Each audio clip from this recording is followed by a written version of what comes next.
अब हम यहाँ पर देखेंगे मॉड्यूल नंबर 15 के सवालात के जवाब।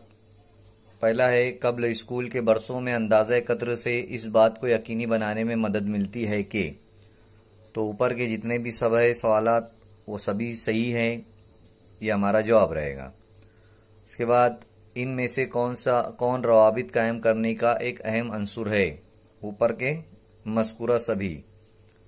उसके बाद है, सिफर इस बात की पहचान है कि ज़बान लफ्ज़ों, तराकीब, काफ़ियों और आवाज़ों से बनती है। सौतियाती वाक़फ़ियत। उसके बाद है, वक़ूफ़ी नशोनुमा के ज़ेली शोबों के तौर पर रियाज़ियाती गौर व फ़िक्र में शामिल है।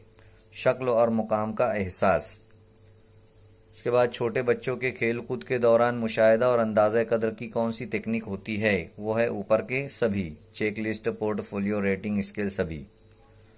उसके बाद है, दरसियात की मुंतकली के दौरान इब्तदाई बचपन में दरसियात के 3 अहम अनासिर क्या है। वो है खेल कूद, तामुल और माहौल।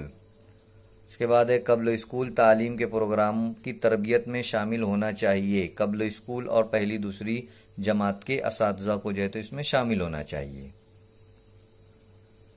हम कब्ल स्कूल में बच्चों को इनके ज़रिए सीखने की तरकीब देते हैं।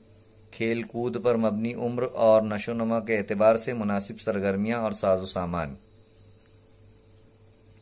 उसके बाद सिफर जमात के अंदर ही वो मकामात है जहाँ बच्चों को नशोनुमा एक मखसूस शोबे से मुताल्लिक बरमौका साजो सामान मिल जाता है। वो है आमोज़शी मराकिज़। उसके बाद कब्ल स्कूल आने वाले बच्चों की उम्र किस ग्रुप से ताल्लुक़ रखते हैं। वो है 3 से 6 साल। तो इस तरीके से ये हमारा मॉड्यूल नंबर 15 के सवालात के जवाब थे।